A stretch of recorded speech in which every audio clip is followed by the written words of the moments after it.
Assalamualaikum warahmatullahi wabarakatuh. Halo semuanya teman-teman, selamat siang, selamat datang kembali di channel Ilo Entry. Dan pada kesempatan siang ini, semoga dimanapun teman-teman berada, teman-teman selalu dalam keadaan sehat dan bahagia selalu. Amin, amin, ya rabbal alamin. Di kesempatan yang baik ini kami akan masih membawakan satu kisah dari Bang Beben ya, karya dari Ahmad bin Bella, dan kisah dari Tanah Kalimantan yang semakin seru saja, sudah masuk part ke-6, mendekati part akhir ini teman-teman. Sudah mulai ini ya, tapi tetap masih bingung nih, siapa sih ini pelakunya? Teman-teman sudah ada yang bilang Gali, ada yang bilang Pak Wardoyo, tapi yang pasti ini semakin keren aja. Dan sebelum kita masuk ke dalam kisahnya, buat teman-teman mungkin yang baru bergabung, kami ucapkan selamat bergabung, dan ya dong, diklik dulu dong tombol subscribe, jangan lupa lonceng notifikasinya dinyalakan, agar teman-teman selalu mendapatkan notifikasi dari konten-konten yang akan kami upload di setiap harinya untuk channel Ilo Entry ini. Kami upload setiap siang teman-teman, setiap jam 12 siang waktu Indonesia bagian Barat. Dan nggak pakai berlama-lama lagi, nggak pakai berbahasa-basi lagi kepanjangan. Dari halaman belakang rumah Bang Ilo, kita menuju ke Kalimantan Tengah.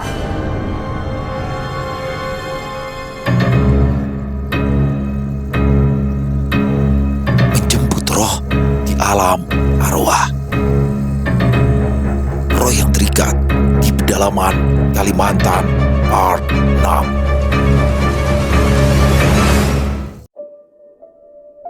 Mina, apa maksudnya? Aku bergegas mendekat, tapi Mira Kurik bergeming. Ia tidak menjelaskan secara rinci maksud lelaki tadi. Roh Retno harus dikario malam ini juga, sebelum terlambat dan kita semua akan celaka, ucap Mina Kurik dengan wajah cemas. Ilham, kau dan Dibio, datangi Bu Esipet, pinjam Kang Kanung sebuah. Katakan, kita akan mengariau malam ini. Lanjutnya, Ilham melangkah terburu ke dalam rumah, lalu kembali lagi membawa kunci motor. Sesaat kemudian, aku dan Ilham sudah melaju di atas jalan desa yang berupa cor semen. Sepanjang jalan aku memeki, Ilham memacu motor terlalu kencang. Ilham mempelankan laju motor, memberikan kesempatan bagiku untuk menghela nafas. Aku mengedarkan pandang, memperhatikan keadaan sekitar. Desa ini begitu tradisional, seolah hidup di masa lampau. Sandung dan sapundu tampak menghiasi hampir semua pekarangan rumah warga. Anjing-anjing kampung berkeliaran, sementara para penduduk berangkat ke ladang dengan tas panggul yang terbuat dari anyaman rotan. Sejauh mata memandang, hutan hijau membentang mengelilingi desa, dihiasi pucuk-pucuk bukit yang tampak menyembul di kejauhan. Sesaat aku takjub, seolah terlepas dari hiruk-pikuk Jakarta yang sumpek. Andai tidak sedang dilanda masalah, desa ini tempat yang cocok untuk melepas penat. Udaranya bersih tanpa polusi, dan suara hewan dari hutan terasa alunan musik yang menenangkan. Ilham mengarahkan motor berbelok ke kiri, melewati jembatan beton yang membelah sungai di tengah desa. Setelah melewati jalan yang agak menanjak, kami akhirnya tiba di tujuan. Ilham memarkirkan sepeda motornya di bawah pohon jambu. Seorang kakek yang sedang membuat ukiran gagang mandau di teras rumah langsung menoleh. Ia lalu menghentikan kesibukannya. Ia hanya mengenakan singlet butut dan celana pendek. Rumahnya terlihat sepi, hanya ada dia dan seorang nenek yang sedang asyik mengunyah sirih pinang. Di dalam rumahnya banyak alat musik tradisional. Dugaanku, kakek ini adalah seniman lokal. Berbagai seni ukir menghiasi dinding rumahnya, menambah kesan pedalaman yang kental. Sewaktu kami mendekat, ia memandang wajahku dengan tertegun, seolah ada yang mengganjal. Matanya tak pernah lepas, membuatku agak risih. Si kakek lantas berdiri, menyambut kedatangan kami. Mendengar penjelasan Ilham, si kakek terperanjat, matanya menyipit dan kulit wajahnya yang keriput kian mengkerut. Serius? Mertuamu mau menjemput arwah gadis itu ke alam sana? Iya Bu, katanya seperti itu. Terang Ilham. Apa mertuamu tahu tindakannya itu berbahaya? Pergi ke alam sana sama saja bunuh diri. Alam jata itu penuh dengan arwah jahat yang ingin memangsa arwah orang yang tersesat. Lagi pula, mengeriau untuk memanggil, bukan untuk menjemput arwah.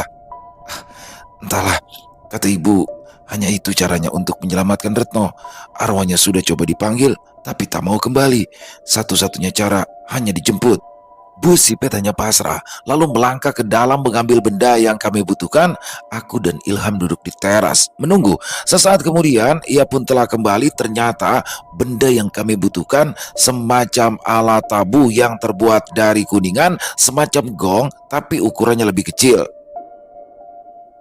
Hanya sebiji kan? Bukannya satu set. Iya Bu, pinjam satu buah saja dulu, sahut Ilham. Aku pun menyerahkan sejumlah uang buat kakek sebagai ucapan terima kasih. Awalnya dia menolak, tapi setelah kupaksa barulah ia mau menerima. Setelah mengucapkan terima kasih, kami pun beranjak permisi. Sesampainya di rumah Ilham, ternyata hanya Pak Wardoyo yang kembali. Dari keterangan Pak Wardoyo, ia kembali dengan menggunakan ojek, sedangkan Gali akan menyusul nanti sore karena masih ada urusan yang harus ia selesaikan. Aku sedikit kecewa lantaran sudah tak sabar ingin ganti pakaian. Mungkin Gali butuh istirahat. Sebaiknya kita membantu Mina agar ritual malam ini berhasil.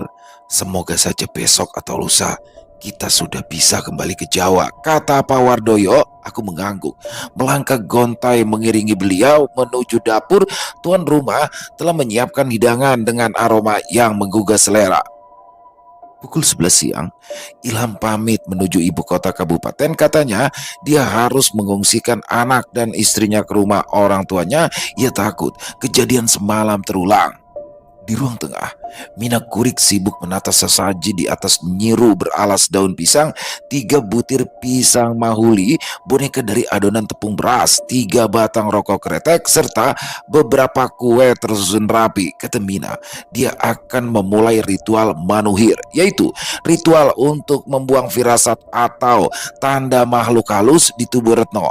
Kami yang mendengar hanya menurut saja, toh yang paling mengerti si Mina Kurik. Tutup jendela dan pintu serapatnya, lalu bantu aku memasang hinting ini, ucap Mina Kurik seraya mengawasi seisi rumah. Kami menurut. Bu Lastri dan Retno segera menutup pintu dan jendela. Seisi rumah menjadi gelap. Hanya ada sedikit cahaya masuk dari luar melalui celah lubang di dinding papan serta ventilasi. Udara juga terasa pengap. Menggunakan palu dan paku, aku dan Pak Wardoyo memancang tali haduk melintang di daun pintu dan jendela tadi.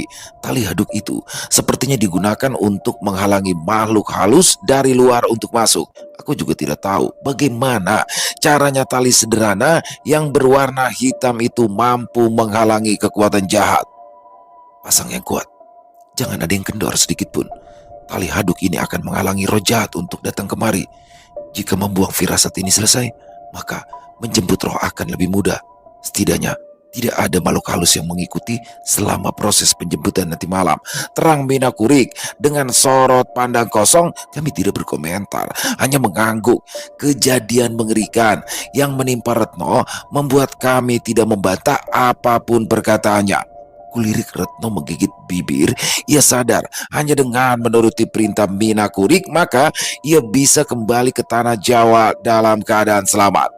Mina Kurik memejamkan mata sesaat, lalu menggantung daun sawang yang telah diolesi kapur sirih di tali haduk. Meski berusaha bersikap tenang, ia tak bisa menyembunyikan kegugupannya.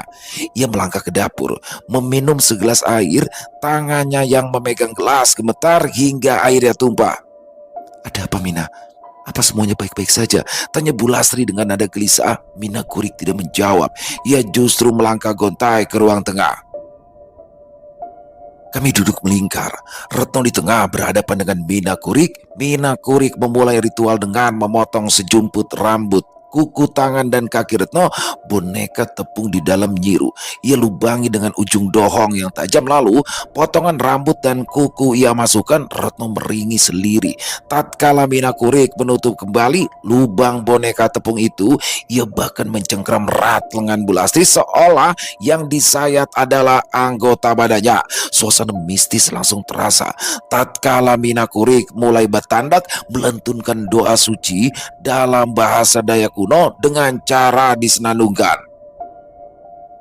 Keadaan sekitar mendadak senyap. Meski hari masih siang, suasana juga terasa mencekam walau hari belum gelap. Aroma dupa yang ditancapkan di dalam mangkok besi berisi beras menyeruak ke seluruh penjuru rumah. Mina Kurik mencondongkan badan, memercikan air dari dalam gelas yang dicampur wewangian serta potongan daun pandan. Menggunakan anyaman daun kelapa, air itu ia percikan ke tubuh Retno sementara mulutnya berkomat kamit mengucapkan mantra dengan lantang. Tatkala air mengenai wajah, Retno mulai limbung, matanya perlahan menyipit diserang kantuk sedangkan mulutnya bergumam tak jelas. Pak Wardoyo bergerak cepat, menahan tubuh anaknya yang tertidur lelap. Detik berikutnya, Mina Kurik mengusap pelipis Retno hingga dagu dengan menggunakan potongan kunyit. Retno merintih pelan menahan sakit dengan mata terpejam. Garis urat memanjang tiba-tiba muncul di pipi sebelah kiri Retno, membentuk garis tak beraturan dari pelipis hingga hampir menyentuh ujung bibir. Kami yang menyaksikan terheran, antara takjub sekaligus ngeri. Garis urat itu menonjol berisikan gumpalan darah mengikuti garis kunyit. Pegang tangannya dengan erat, membuang firasat. Akan sangat menyakitkan seperti diiris silet, ucap Mina Kurik datar. Pak Wardoyo menelan ludah sementara Bu Lastri terlihat cemas. Aku tidak bisa berbuat banyak kecuali hanya menyaksikan ritual yang dilakukan Mina Kurik. Retno merintih dan tubuhnya menggeliat sewaktu ujung duri jeruk menusuk ujung urat pipinya. Ces! Darah segar mengucur deras dari lubang kecil di ujung urat, mengalir melewati ujung dagu. Dengan tenang, Mina Kurik menampung tetes demi tetes darah di dalam gelas kecil. Retno tersentak menahan nyeri. Kalau Mina Kurik memencet uratnya, wajahnya memucat dan tubuhnya mengetak. Ia hampir saja berontak, tapi tak berdaya akibat cengkraman Pak Wardoyo. Aku bergeser, membantu memegang lengannya. Lengan Retno terasa amat keras layaknya kayu. Aku terbelalak, urat-urat lengannya seketika menyembul berwarna hijau kebiruan. Bulu kuduku merinding demi menyaksikan kulit Retno yang tiba-tiba mengkerut. Aku, Pak Wardoyo dan Bu Lastri saling menatap kebingungan. Mina Kurik juga nampak kaget. Ia terpaku beberapa saat sambil menggigit bibir. Deru nafasnya terdengar kencang. Keringat mulai menetes di dahi. Garis urat yang menyembul ternyata tidak hanya muncul di pipi tapi di sekujur badan Retno, mulai dari leher hingga telapak tangan dan kaki. Mina, tegurku. Mina Kurik terperanjat lalu mengatur nafas. Sekilas ia terlihat ragu karena tak mungkin melubangi seluruh urat firasat yang menyembul di tubuh Retno. Apabila diteruskan, maka Retno akan mati kehabisan darah. Belum pernah aku melihat urat firasat seperti ini. Arwah jahat yang digunakan untuk mengikat rohnya adalah makhluk halus yang sudah bergentayangan sejak zaman Asangkayau, zaman perburuan kepala manusia. Desam Mina Kurik sembari menggeleng lemah hening. Kami terdiam dalam kebingungan dan saling pandang. Kesunyian menenggelamkan kami di dalam rumah siang itu. Mina Kurik menoleh, menatap daun pintu dan jendela yang bergetar pelan. Aku, Pak Wardoyo dan Bu Lastri terperanjat. Daun pintu dan jendela itu terus bergoyang, seolah ada sosok tak terlihat dari luar yang hendak menerobos masuk. Mina Kurik meraih duri jeruk yang baru dari dalam nyiru lalu menusuk ujung telunjuk kanan Retno. Darah kembali menetes dan langsung ditampung di dalam gelas. Tanpa diduga, mata Retno tiba-tiba terbelalak. Ia melotot sambil menggeram. Lingkar matanya menghitam seperti orang kurang tidur. Mulutnya mengeluarkan liur beraroma busuk sedangkan lidahnya menculur. Mina Kurik bertindak cepat. Ia langsung menekan jidat Retno sangat keras. Retno berusaha melawan. Urat-urat wajahnya menegang.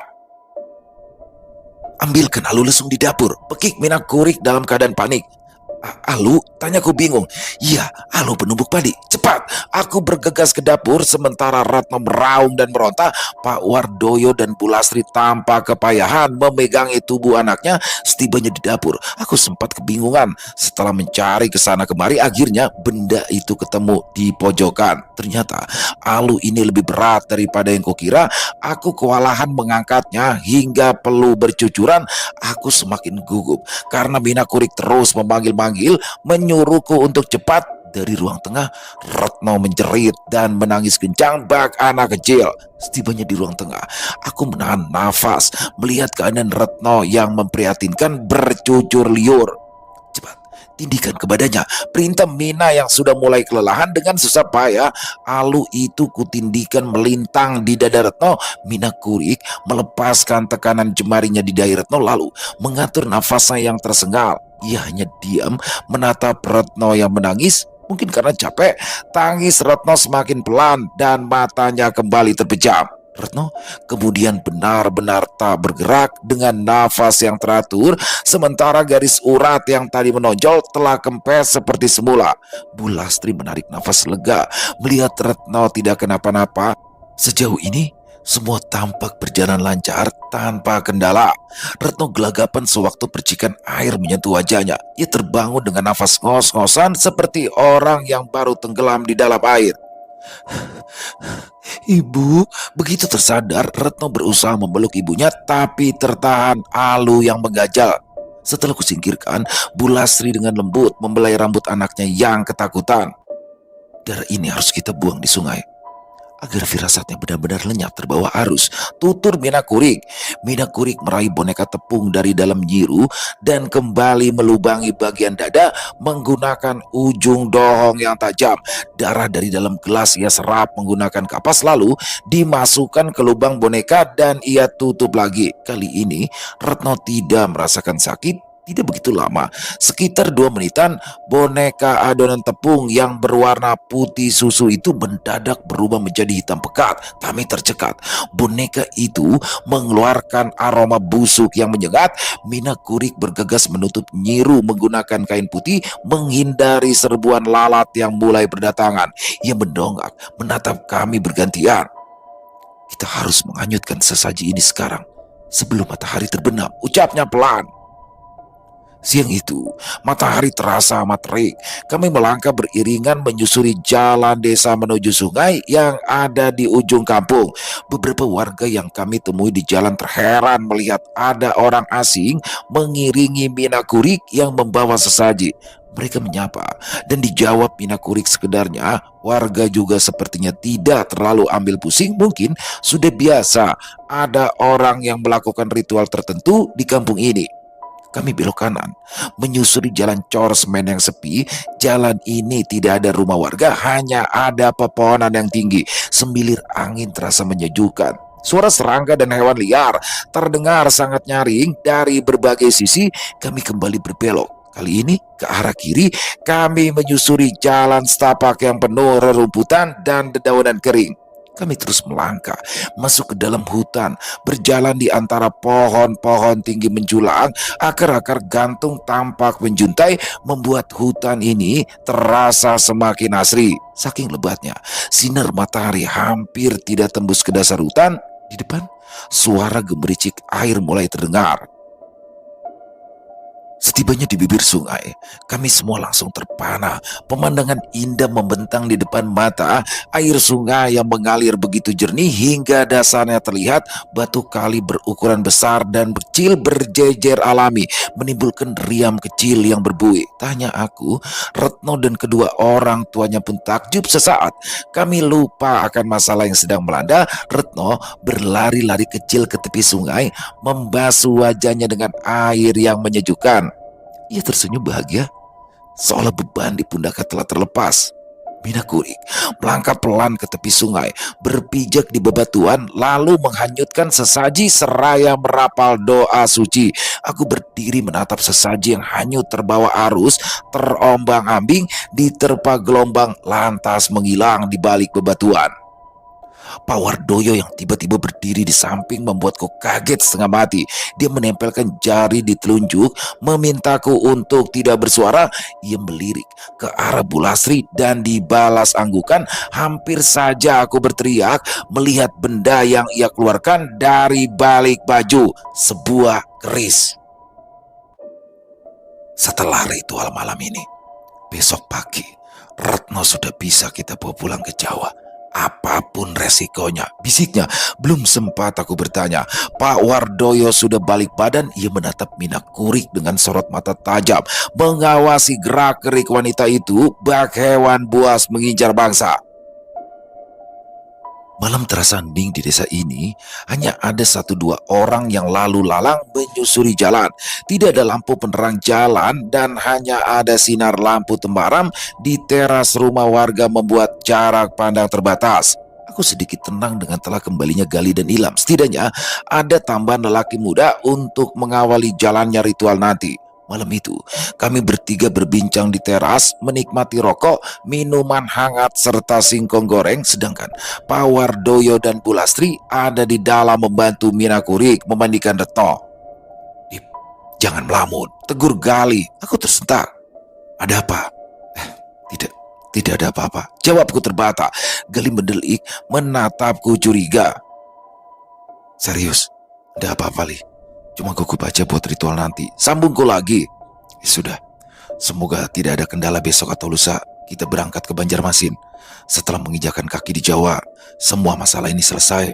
Semoga ingatan Retno tentangmu juga bisa kembali, tutur Gali sambil menyesap rokok. "Semoga saja," sautku datar. Sebenarnya aku masih bingung akan perkataan Pak Wardoyo siang tadi. Entah apa yang ia dan Bu Lastri rencanakan, mereka tidak berkata rinci.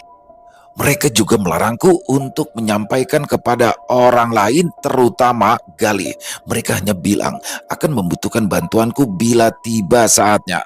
Katanya semua itu mereka lakukan demi Retno. Entah kenapa aku juga menurut saja, meski lidah ini gatal untuk berbagi cerita kepada Gali. Aku seolah seperti terhipnotis tanpa bisa membantah. "Kenapa harus malam ritualnya? Kenapa tidak sekarang atau besok siang saja?" Katanya Gali pada Ilham. "Memang harus seperti itu. Harus tepat tengah malam, saat keadaan benar-benar senyap. Saat tengah malam, gerbang ke alam roh akan terbuka dan Retno harus berhasil dibawa pulang dan sebelum kokok ayam jantan pertama. Jika tidak..." Ilham di sini tidak melanjutkan kalimatnya. Ada getir di nada suaranya. Kami lantas membisu tanpa perlu ia jelaskan. Kami tahu apa yang akan terjadi dengan Mina Kurik. Dia akan terjebak di alam gaib selama-lamanya. Mendadak aku terperangah. Jantungku seketika berdebar. "Ilham, sebentar. Ada yang harus kubicarakan dengan Gali." Aku beranjak menyeret Gali menjauh. Ia kaget dan hendak menolak, tapi segera paham ada hal penting yang ingin kusampaikan. Kami melangkah cepat ke bawah pohon jambu, meninggalkan Ilham yang terheran. Namun entah kenapa lidahku mendadak keluh. Kata-kata yang sudah di ujung lidah sulit untuk terucap. "Kenapa? Ada yang penting?" desak Gali. Aku membisu, ragu untuk mengatakan isi pikiran yang menggelayut sejak siang tadi. Pasti Pak Wardoyo dan Bu Lastri kan? Tebak Gali. Aku mengangguk lemah, lalu menatap mata Gali dalam-dalam. Ku ceritakan tentang kejadian di pinggir sungai siang tadi. Gali terperanjat. "Sepertinya aku tahu apa yang mereka rencanakan. Kita harus memberitahu Ilham," kata Gali dengan tatapan nanar. "Memangnya apa yang mereka rencanakan?" Gali menghela nafas, lalu memegang bahuku, sorot matanya tajam menghujam jantung. "Mereka ingin menjebak Mina di alam sana dan menukar rohnya dengan roh Retno. Tapi kenapa? Tentu saja untuk pengganti tumbal. Apalagi tubuhku membeku dan pandanganku kosong. Semua seakan terang benderang. Apa yang ia sampaikan tempo hari kini bukan lagi bualan. Pak Wardoyo penganut pesugihan dan kini ia hendak menukar Retno dengan Mina Kurik. Entah bagaimana caranya masih belum pasti. Yang jelas kepercayaanku padanya langsung runtuh. Detik ini juga Gali kemudian berlalu, meninggalkanku yang terdiam dan mendekat ke arah Ilham. Ilham terperangah tatkala Gali berbisik di telinganya. Sejurus kemudian ia mengangguk. Sorot matanya memendam amarah. Tinjunya terkepal erat. Mendekati jam 12 malam, Mina Kurik telah berdiri di pekarangan sembari mengunyah sirih. Matanya bergerak liar, mengawasi kegelapan malam yang pekat. Saat itu Ia mengenakan kebaya putih pudar berikat kepala merah yang ditancapkan bulu burung tinggang serta berselendang tapi balai. Setelah berkomat kamit, ia menyembelih seekor ayam biring, yaitu ayam kampung berwarna hitam dan merah di pekarangan dengan menggunakan dohok. Darahnya ia tampung di dalam mangkok malawin serta bangkainya ia bungkus menggunakan daun pisang. Sekitar 5 menit kemudian, angin malam berembus pelan, menggoyang ranting dan dedaunan. Mina Kurik terdiam sesaat, menatap ke arah dedaunan lalu beralih ke Retno yang berdiri di teras. Kabut tipis yang menyelimuti desa mulai berarak, seolah arwah para leluhur mulai berdatangan. Namun Mina Kurik justru terlihat cemas, keringat mulai membasahi wajahnya yang letih. Seketika kami sadar ada yang tidak beres saat ia menyuruh kami bergegas masuk, apalagi suara burung kicau mendadak bersautan disambut lolongan anjing hutan. Udara malam terasa bertambah dingin dari biasanya. Kami pun bergegas masuk menanti dengan gelisah apa yang akan terjadi selanjutnya. Beralaskan pelepah kelapa muda yang dibentuk menyerupai perahu, bangkai ayam serta darah tadi Mina Kurik letakkan di luar pintu bersama sesaji lainnya. Sewaktu ia membakar kayu gaharu dalam tungku kecil, kegelisahan dalam sekejap menghinggapi kami semua. Di ruang tengah, Retno telah siap duduk di atas lesung. Ia terlihat gelisah, melirik ke arah Bu Lastri untuk meminta dukungan moral. Ia kemudian menatapku dengan sorot mata sayu. "Mas, terima kasih ya," ucapnya lembut. Aku salah tingkah dan jantungku berdebar tidak karuan. Kubalas dengan terbata dengan anggukan. Setelah sekian lama, akhirnya dia mau bicara padaku. Sementara Mina Kurik juga tampak gugup. Ia membakar rokok kretek, menghisapnya dalam-dalam. Jarinya yang menggamit rokok gemetar. Entah kenapa, ia mendadak ragu. "Mina, bagaimana?" tegur Bu Lastri.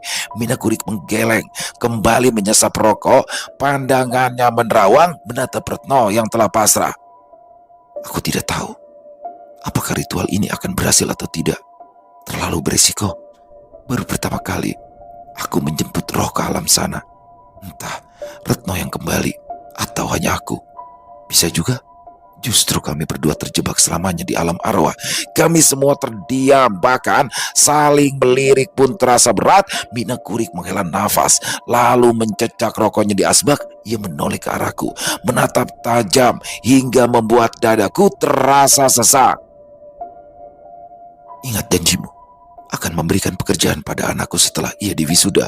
Aku mengangguk. "Iya Mina, akan kubawa dia ke Jakarta untuk bekerja di sana." Mina Kurik kemudian menyampirkan selendang bahalai di pundak Retno, lalu memaksanya menenggak segelas kecil tuak baram. Bibir Retno mengkerut, merasakan kecutnya tuak tradisional yang menghangatkan perut. "Peganglah, jangan sampai lepas." Retno tidak membantah. Jemari lembutnya memegang lilin berwarna putih yang beralas piring kecil. "Kalian harus menjaga agar lilin ini tidak padam. Lilin ini sebagai petunjuk keberadaan Retno di alam arwah, dan aku harus berhasil membawanya sebelum lilin ini habis," tutur Mina Kurik seraya menyulut api menggunakan korek gas. Ia menoleh, menatap pada Ilham yang memegang Kangkanu. "Jika lilinnya padam, pungkullah Kangkanung ini sekerasnya. Suara Kangkanung akan menjadi petunjuk jalanku untuk pulang." Ilham mengangguk, menatap ibu mertuanya dengan cemas. "Inggih Bu," jawabnya. Mina Kurik melantunkan doa suci, melempar beras kuning ke tubuh Retno 3 kali dari mangkok yang ia genggam. Sejurus kemudian, Retno telah terpejam. Tubuhnya mengeras seperti batang kayu, memegang lilin yang telah menyala. Setelah Retno tak sadarkan diri, Mina Kurik duduk bersila. Ia mengambil sebatang lilin lalu menyalakan. Setelah menenggak segelas tuak baram, matanya terpejam dan wajahnya perlahan memucat. Detik berikutnya, ia sudah duduk dalam keadaan tak sadar. Lilin yang ia pegang menyala terang, bergoyang-goyang ditiup angin. Sepertinya Mina Kurik dan Retno telah berada di alam arwah. 5 menit berlalu Dan kami menanti dengan cemas. Sejauh ini tidak ada sesuatu yang terjadi meski udara terasa kian dingin dan malam semakin riuh oleh suara lolongan anjing. Sedari tadi, Gali tak pernah lepas mengawasi Pak Wardoyo dan Bu Lastri. Aku sendiri dilanda kebingungan antara menyelamatkan Retno atau Minakurik jika ada sesuatu yang buruk terjadi. Kami terkesiap tatkala Minakurik mulai bergumam tak jelas. Suaranya sangat lirih sehingga sangat sulit ditangkap gendang telinga. Aku menajamkan kuping untuk memastikan apa yang ia ucapkan. Mungkin ada petunjuk yang hendak ia sampaikan. Suara yang tadi sangat lirih perlahan mulai terdengar meski seperti orang berbisik. Hutan, hutan, jalan setapak. Bibir Minakuri kembali terkunci rapat, dadanya kembang kempis dan nafasnya putus-putus sementara tangannya yang menggenggam lilin gemetar. Dugaanku ia menemukan jalan setapak di tengah hutan belantara, jalan menuju tempat di mana arwah Retno tertahan. Lilin yang dipegang Retno telah meleleh sepertiga. Apinya bergoyang ke kiri dan ke kanan, menari-nari pelan, tertiup angin yang datang tak dari mana. Aku menahan gigil sekuatnya, menggigit bibir, menggosok-gosokkan telapak tangan. Kami menoleh ke arah pintu dan jendela yang berdecit, entah karena tertiup angin atau ada sesuatu yang lain. Engselnya bergetar menahan dorongan angin dari luar. Di atas atap terdengar suara pasir yang dilempar beberapa kali lalu sunyi. Aku mulai merinding dan yang lain mulai ketakutan. Alam seolah memberi pertanda bahwa sesuatu yang buruk akan datang sebentar lagi. Pak Wardoyo mulai merapalkan untayan doa, meminta perlindungan yang maha kuasa. Doa yang ia ucapkan terhenti di tengah-tengah saat lampu mulai mati lalu hidup lagi bergantian berkali-kali. Kami tercekat, saling pandang, sementara Ilham telah bersiap memukul Kang Kanung kapan saja. Saat ini kami benar-benar gugup, tegang dan cemas bercampur menjadi satu. Daun pintu dan jendela masih bergoyang pelan, sementara suara lemparan pasir di atas atap telah berubah seperti suara langkah. Pak Wardoyo tercengang sesaat, lalu kembali melanjutkan doa. Kali ini doa yang ia ucapkan lebih lantang. Bu Lastri memejamkan mata dengan jari saling bertaut, mengucapkan amin berkali-kali. Nafasku terhenti sejenak melihat kejanggalan pada Minakurik. Lilin yang ia pegang hampir mati beberapa kali. Mungkin ia sedang berlari ketakutan di alam arwah yang gelap. Kami tercekat. Lilin yang dipegang Minakurik terlempar. Tubuhnya mendadak basah, bukan karena keringat, tapi air yang berwarna hitam. Saat itu bulu romaku berdiri sangat tegak. Air merembes di bajunya, membasahi bagian dada dan terus mengalir ke bawah. Di tengah kerisauan, aku dan Gali dengan sigap hendak membantu Minakurik, tapi segera terhenti. Kata Ilham, sebaiknya kami tidak melakukan apa-apa dulu karena justru bisa membahayakan upaya Minakurik menemukan roh Retno di alam sana. Kami pun terpaksa hanya bisa pasrah seraya menunggu apa yang terjadi selanjutnya. Saat itu, semua orang benar-benar gelisah. Keadaan sekonyong-konyong berubah mencekam. Lilin yang dipegang Retno mendadak padam. Kepanikan segera menjalar. Tanpa pikir panjang, Ilham langsung memukul Kang Kanung tanpa henti. Pukulannya sangat kencang, memekikkan telinga. Gurat khawatir jelas terpancar di wajahnya yang letih. Suara Kang Kanung bergema, bersautan dengan suara lolongan anjing hutan yang sayup. Keadaan tiba-tiba menjadi kacau. Minakurik hempas membentur rantai, tubuhnya menggelepar, nafasnya tercekak seperti sedang tenggelam di sungai. Hidung dan telinganya mengeluarkan darah. Sontak kami semua kaget dan berusaha menyadarkan Minakurik. Bangunkan dia, cepat, bangunkan, teriak Ilham.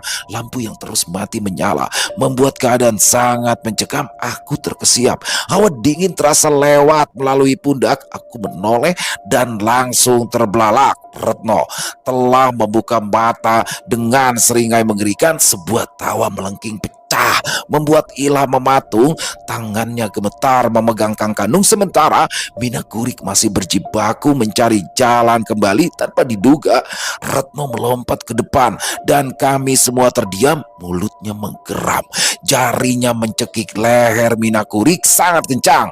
Aku terberanjat, Bu Lastri histeris. Aku, Pak Wardoyo serta Gali Gali langsung memegangi Retno yang kesetanan, tapi apa daya, kami kalah tenaga. Semakin kencang kami berusaha melepas cekikannya, maka semakin kuat ia menekan Mina Kurik. Brak! Kami bertiga terlempar ke sana kemari. Pukulan Retno teramat kuat, dadaku terasa sesak. Bak dihantam godam raksasa, tulang rusukku terasa remuk. Keadaan Pak Wardoyo dan Gali juga tak jauh berbeda. Mereka sama-sama tersungkur di atas lantai, merintih, menahan perih. Ilham menyingkir ke pinggir, mencari tempat aman untuk memukul Kang Kanung. Pukulannya tak beratur, sangat kencang dan bertubi-tubi. Retno semakin beringas. Ia mulai membentur-benturkan kepala Mina Kurik ke lantai. Brak! Retno terlempar, lalu terguling beberapa meter ke belakang. Kami semua menarik nafas lega. Mina Kurik telah sadar. Aku bergidik menyaksikan Retno yang berdiri dengan tampang mengerikan. Lingkar matanya menghitam, rambutnya terurai acak-acakan. Kami mundur perlahan. Saat ia melangkah pelan, Retno terbahak seperti orang gila, lalu melompat-lompat di atas Nyiru. Sesaji berhamburan, terlempar ke sana kemari. Kami semua menahan nafas. Tatkala Retno melangkah pelan ke pinggir, mendadak ia mencabut mandau yang tergantung di dinding, lalu menatap kami seraya tersenyum. Celaka, kita harus lari. Seru Mina Kurik gelagapan. Benar saja, Retno langsung menghambur ke arah kami. Ia tertawa mengikik seraya menebas mandau dengan ganas ke sana kemari. Rambutnya yang berkibar membuat tampangnya bertambah seram. Bu Lastri menjerit. Retno bergerak kian cepat. Kami terbirit menyelamatkan diri, berdesakan menuju pintu depan. Jantungku berdetak cepat, nafasku memburu. Adrenalin rasanya naik ke ubun-ubun, membuat langkahku menjadi lebih ringan. Di belakang, Retno mengejar dan mengibaskan mandau serampangan. Suara tawanya benar-benar menciutkan nyali. Gali dan Ilham melompat melalui jendela, dan Pak Wardoyo bersama Bu Lastri berhasil duluan keluar pintu. Sedangkan Mina Kurik entah di mana. Sial, baru sejengkal menginjak teras, aku terjerembab. Karena menginjak sesaji, aku terjungkal, terguling di atas lantai papan, lalu mengempas tanah dengan sangat keras. Menahan sakit, aku segera berbalik, merasa ada bahaya di belakang. Belum sempat menarik nafas, aku tercekat dengan mata melotot. Retno melompat, mengarahkan ujung mandau untuk menusuk wajahku. Jantungku berdebar-debar. Kilatan ujung mandau yang tajam melesat membelah angin persis di depan mata. Aku hendak berguling, tapi tubuhku sudah tak bisa digerakkan. Aku membeku sebadan. Tas! Darah mengucur, membasahi rerumputan yang tertutup butiran embun. Samar terdengar jerit Bu Lastri di tengah kegelapan malam yang semakin pekat, beradu dengan suara Retno yang terkikik. Bila mandau melesat di samping, menggores pelipis dan membelah kuping kananku jadi dua, aku menjerit sejadi-jadinya hingga suaraku serak. Rasa perih terasa menjalar ke seluruh badan. Hampir saja aku terkena serangan jantung demi melihat darah membasahi pipi, leher, dan baju. Rupanya Pak Wardoyo berhasil menarik lenganku sepersekian detik sebelum mandau melibas kepala dan mengeluarkan isinya. Mandau hanya mengujam tanah persis di samping kepala, mengiris kuping jadi dua. Berhasil berdiri, aku gelabakan menjauh sambil memegangi kuping yang terbelah. Kurasakan telapak tanganku basah, terasa hangat, penuh darah segar. Retno mencabut mandau yang menancap di tanah, lalu kembali terkikik. Sorot matanya mengerikan, bengis, ganas, dan liar seperti hewan lapar. Ia lalu menjilati darah di bila mandau dengan rakus senti demi senti. Lidahnya menjulur, menyapu tiap tetesan tanpa sisa. Bu Lastri yang tak tahan melihat tingkah anaknya langsung limbung tak sadarkan diri. Pak Wardoyo bergegas menyeret istrinya menjauh. Sementara aku mengikuti dengan tertati. Gali dan Ila muncul dari samping rumah. Mereka berlari terpincang dengan kondisi tubuh kotor penuh tanah. Wajah mereka lecet, entah tergores duri belukar atau hal lainnya. Mereka tercekat melihat pipi kanan dan leherku bermandi darah. Kedua orang itu mendadak gemetar, mundur selangkah demi selangkah. Deru nafas mereka bahkan terdengar dari tempatku berdiri beberapa meter di hadapan mereka. Retno bertingkah sinting, menari dan tertawa seraya mengacungkan mandau. Retno menggeram, memutar lehernya perlahan. Gadis yang telah dirasuki setan itu menatap tajam ke arah Gali dan Ilham. Ia menyeringai. Sesaat karena menemukan mangsa baru, Retno menjatuhkan ujung mandau di atas tanah lalu menyeretnya. Lampu yang terus berkedip membuat Retno terlihat semakin mengerikan. Detik berikutnya, Gali dan Ilham tunggang langgang menyelamatkan diri. Retno terkikik berlari mengejar Ilham dan Gali seraya menebas mandau membelah angin. Aku bergidik ngeri menyaksikan Ilham dan Gali berusaha melompati pagar kayu. Ilham berhasil melompat, tapi malang bagi Gali. Ia tak berhasil menghindar. Tebasan mandau menyabet lengan kanannya, mengoyak daging dekat sikut hingga tulangnya terlihat. Gali terjatuh, tergeletak tak berdaya. Retno melangkah pelan mendekati Gali yang tersungkur. Gali merangkak seraya menjerit sementara Retno mengikuti. Gali terenyak. Retno menginjak punggungnya. Gali hanya bisa pasrah menyadari nyawanya sudah tak bisa lagi diselamatkan. Retno tertawa sebelum menghujam punggung Gali untuk mengakhiri hidup sahabatku ini. Aku berteriak sangat keras. Aku berlari untuk mencegah Retno berbuat gila. Dung! Tiba-tiba Retno menjerit. Gema Kang Kanung menyakitkan gendang telinganya. Teriakan Retno teramat kencang sehingga membangunkan para tetangga. Retno terduduk sambil memegang kuping dengan urat layar menonjol. Ia kemudian terbanting menggelepar di atas tanah. Mulutnya mengeluarkan liur sementara darah keluar dari lubang hidungnya. Retno merontak kesakitan dengan jerit yang menyayat hati. Mina Kurik melangkah pelan dari dalam rumah, memegang Kang Kanung dan alat pemukul lantai teras yang terbuat dari papan berderak. Sewaktu kakinya menapak selangkah demi selangkah, ia bergerak menuruni tangga lalu mendekati Retno yang terbujur kaku dengan mata melotot. Aku bergegas mendekati Gali yang terluka sementara beberapa tetangga mulai berdatangan dengan wajah keheranan. Kita harus ke rumah sakit sekarang, ucap Ilham yang sudah berdiri di samping. Sejurus kemudian, aku dan Gali sudah berada di dalam mobil bersama beberapa orang tetangga. Ilham memacu mobil dengan kecepatan tinggi, membelah malam menuju ruang UGD rumah sakit di ibu kota kabupaten. Sekitar pukul 9 pagi, aku dan Ilham sudah kembali, sedangkan Gali masih menjalani perawatan di rumah sakit. Meski tidak terlalu vital, luka kami berdua sama-sama parah. Namun, aku masih beruntung karena hanya perlu beberapa jahitan, sedangkan Gali, menurut keterangan dokter, harus dirawat selama beberapa hari. Begitu masuk ke dalam rumah, aku kaget melihat keadaan Retno. Ia berada di dalam kelambu yang dipancang di tengah ruangan. Kondisinya sangat memprihatinkan. Ia terbaring tak berdaya di atas tikar purun berselimut kain balai. Tubuhnya diganjal alu lesung yang melintang di dada. Retno lebih terlihat seperti orang gila daripada orang yang sedang sakit. Apalagi tubuhnya mengeluarkan aroma pesing yang menyengat. Sejurus kemudian, Bu Lastri datang membawa ember berisi air hangat. Ia menyingkap kelambu, duduk di sebelah Retno. Ia lantas membersihkan tubuh anaknya dengan telaten menggunakan handuk kecil. Bu Lastri terlihat getir dengan sorot mata yang memendam kesedihan mendalam. Ia membasuh tubuh anaknya sejengkal demi sejengkal, mulai dari wajah, lengan, dan kaki. Aku turut sedih menyaksikan keadaan Bu Lastri yang turut tak terawat. Keadaannya berantakan seperti gembel, tidak mencerminkan seorang wanita terpandang. Aku tak berani menyapa. Kubiarkan saja ia merawat sang buati. Sesekali ia meracau tak jelas seraya terseduh. Hati seorang ibu pastilah teriris demi menyaksikan si buah hati yang telah hilang kewarasan.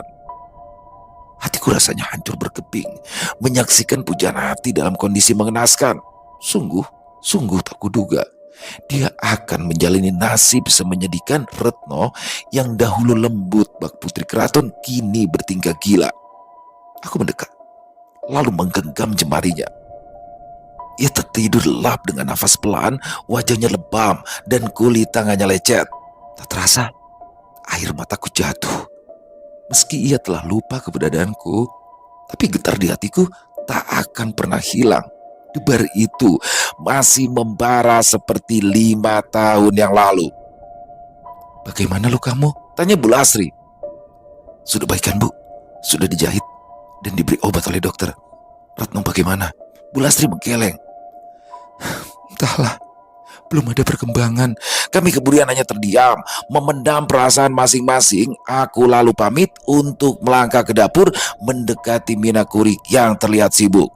Ia menoleh sebentar, lalu kembali dengan aktivitasnya.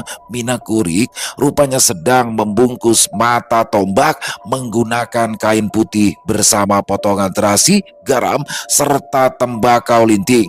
Bungkusan itu kemudian ia selipkan daun sirih serta selai bulu burung tingang di bagian luar. "Buat apa, Mina?" "Angkat hambai perdamaian. Hanya inilah satu-satunya cara untuk menyelamatkan Retno," jawab Mina tanpa menoleh. "Perdamaian?" Aku menjeritkan dahi. Mina Kurik lalu menatapku seraya mengangguk. "Aku salah duga. Kukira rohnya disembunyikan di dalam guci dan dikubur di dalam tanah. Rupanya ini lebih sulit dari yang kuperkirakan. Rohnya dihanyutkan di sungai dan dijaga oleh bawi nyaring, kangka miak berambut darah, kuntilanak kuno yang telah bergentayangan sejak zaman perburuan kepala. Semakin tua usianya, maka semakin besar kekuatannya." Aku merenung sejenak, mencoba memahami perkataannya. "Apa yang terjadi di dalam sana, Mina?" Mina Kurik menghela nafas, menatap buntalan mata tombak yang ia genggam. Setelah beberapa detik terdiam, kemudian ia mulai menceritakan apa yang ia alami saat melakukan karyau. "Begitu menginjakkan kaki di dunia roh, yang ada hanyalah gelap gulita. Satu-satunya sumber cahaya adalah lilin yang kupegang. Di alam sana, gelapnya lebih pekat daripada yang kukira. Dunia terasa hening, hingga kau bisa mendengar detak jantungmu sendiri," kata Mina Kurik. Sewaktu membuka mata, ia bisa melihat kami yang tengah duduk mengelilinginya dan Retno di ruang tengah. Ia pun berjalan membuka pintu dan berharap roh Retno telah menanti di teras. Akan tetapi yang ia dapati hanyalah kegelapan. Maka ia pun terus berjalan mencari tempat di mana guci yang digunakan untuk mengurung roh Retno dikubur. Ia pun terus melangkah, mengikuti jalan setapak yang tampak tak jelas ujung pangkalnya. Semakin jauh dia berjalan, semakin ia merasa langkahnya semakin berat. Ia mulai mendengar suara dedaunan kering yang terinjak. Tatkala menoleh ke kiri dan ke kanan, barulah dia sadar sudah berada di tengah hutan yang lebat. Saat itu, tiba-tiba saja aku berada di tengah hutan belantara yang lebat. Udara terasa sangat dingin, membekukan tulang. Tapi aku terus melangkah, walau tanpa kepastian, seraya terus meneriakkan nama Retno. Teriakanku menggema seperti berada di dalam goa. Setiap memanggil nama Retno, terdengar sautan yang berulang. Mina Kurik kembali membisu selama beberapa detik. Ilham dan Pak Wardoyo yang entah dari mana kini sudah duduk di samping. Mereka rupanya juga ingin tahu apa yang terjadi di alam arwah. Melihat kami menatapnya dengan penuh rasa penasaran, mau tak mau Mina Kurik kembali bercerita. Katanya sebenarnya ia merasa cukup takut saat itu. Seorang diri berada di tengah belantara yang gelap dan hanya mengandalkan lilin sebagai penerang benar-benar meruntuhkan nyali. Apalagi ia merasakan banyak arwah penasaran yang memperhatikan. Meski tak bisa melihat mereka, tapi ia bisa merasakan banyak pasang mata yang bersembunyi di balik kegelapan. Walau sempat ragu, ia terus melangkah sembarang arah hingga akhirnya ia mendengar suara tangisan. Awalnya ia agak bimbang, bisa saja suara tangis itu adalah tipuan roh jahat yang hendak membuatnya tersesat. Akan tetapi ia melihat setitik cahaya redup di kejauhan. Ia pun terus mendekat hingga akhirnya melihat Retno tengah memegang lilin. Retno terlihat sedang duduk di atas sesuatu yang tidak jelas karena jarak pandang yang terbatas. Aku melihat Retno sedang menangis. Dia tampak ketakutan, putus asa, dan butuh pertolongan. Aku kemudian berlari secepatnya untuk menjemput, tapi langsung terjatuh. Aku gelagapan. Tiba-tiba saja aku terjatuh ke dalam sungai yang sangat dalam. Dan saat itulah aku sadar bahwa roh Retno bukan dikubur di dalam tanah, tapi dihanyutkan ke dalam sungai. Ternyata Retno tengah duduk di atas sampan yang hanyut di bawah arus, terombang-ambing tak berdaya. Bukan Bukan sungai biasa, tapi sungai yang memiliki air berwarna hitam. Kami yang mendengar langsung tersentak, apalagi sewaktu Mina Kurik melanjutkan cerita, kami langsung merinding. Ujar Mina, lilin yang ia pegang telah terlempar entah kemana. Dalam keadaan panik, ia berusaha berenang menuju sampan. Begitu sudah dekat, mendadak ia ketakutan. Aku benar-benar kaget setengah mati. Jantungku rasanya hampir lepas. Air sungai seketika berubah menjadi merah. Sejauh mata memandang, yang terlihat hanyalah genangan darah. Yang lebih mengerikan, dari genangan darah itu, tiba-tiba saja ada kepala perempuan muncul. Ia muncul sejengkal demi sejengkal, memperlihatkan wajahnya yang mengerikan, seperti daging melepuh yang disiram minyak mendidih. Kepalanya yang retak, mengalirkan darah tanpa henti, membentuk sungai yang berwarna merah pekat. Sorot matanya sangat bengis, menguras energi dan penuh dendam. Kata-kata Mina Kurik membuatku ikutan menahan nafas. Pak Wardoyo dan Ilham juga nampak gelisah dan ketakutan. Lalu, apa yang terjadi, Bu? Apa kau melawannya? Desak Ilham. Mina Kurik menggeleng lebah, katanya. Ia langsung berbalik badan. Saat itu juga ia harus memikirkan cara lain demi untuk menyelamatkan Retno, karena melawan makhluk mengerikan di alam arwah sana sama saja bunuh diri. Setelah bersusah payah, akhirnya ia berhasil mencapai tepian sungai. Mina Kurik kemudian mengatur nafas agar tidak panik seraya mengumpulkan tenaga. Ia hanya bisa pasrah melihat Retno yang menjauh di bawah arus dalam keadaan bingung dan putus asa. Ia melangkah mencari jalan pulang. Ia berjalan sangat pelan karena tidak ada penerangan.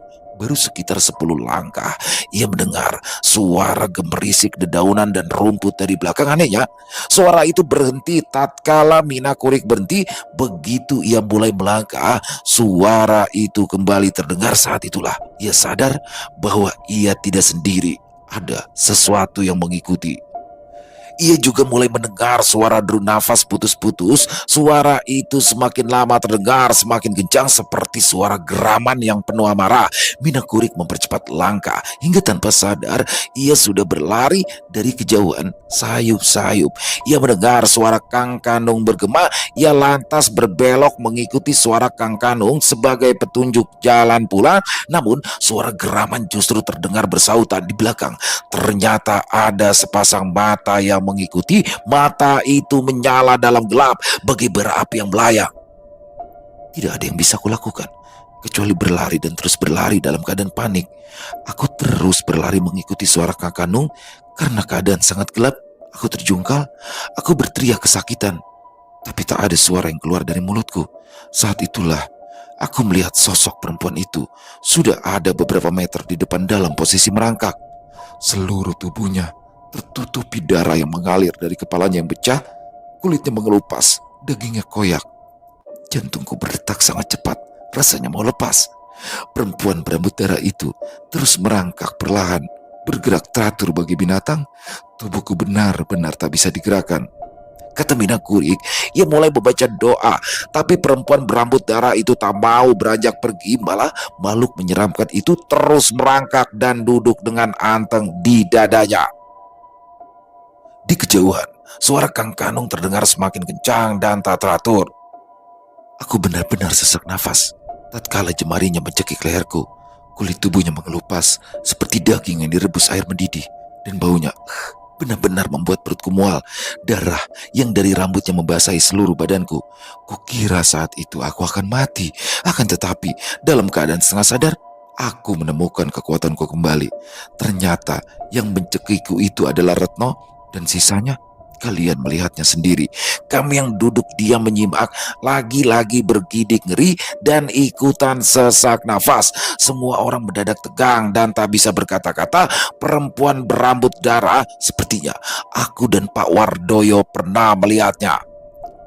Perempuan berambut darah, aku pernah melihatnya di dalam kontrakan Retno, kata Pak Wardoyo. Mina Kurik menatap tajam ke arah Pak Wardoyo kemudian mengangguk. Bawi Nyaring, Kang Kamiak berambut darah, makhluk itulah yang menyekap Retno di alam arwah. Bawi Nyaring sulit dibunuh dan hanya bisa dibujuk dengan ganti badan. Ganti badan? Caranya? Tanyaku. Perdamaian.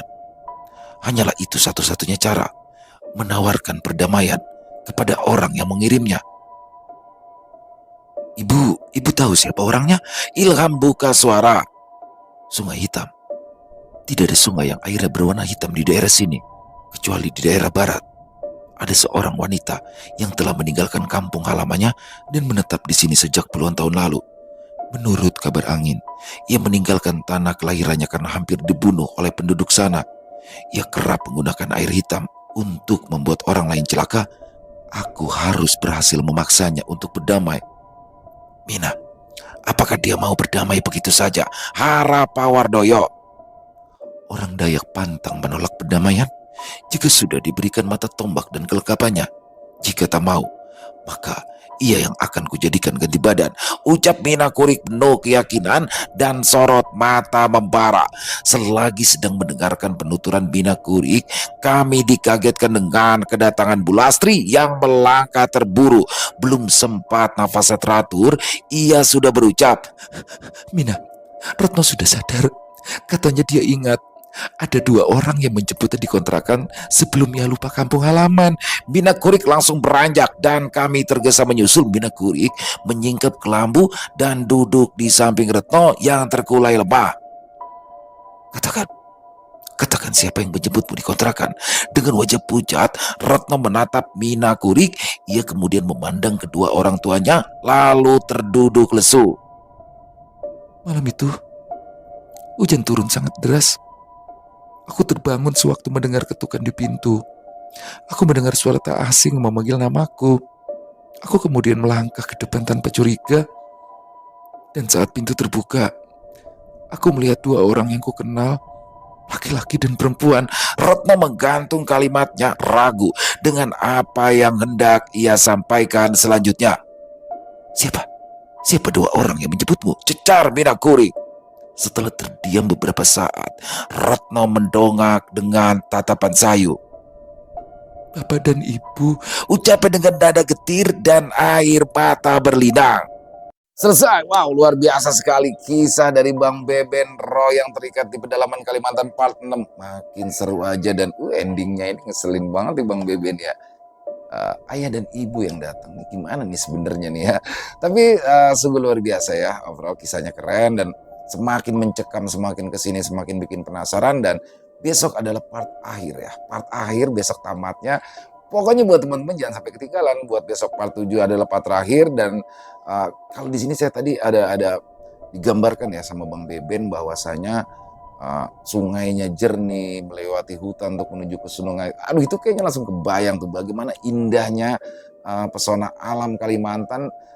Banyak teman-teman bilang, Bang Ilo datang ke sini Bang. Benar deh, salah satu impian terbesar saya adalah saya bisa datang ke tanah Kalimantan, bisa menikmati pemandangan alam di sana, bisa bertemu dengan teman-teman di sana. Itu adalah impian terbesar saya dan doain ya semoga sempat ke sana.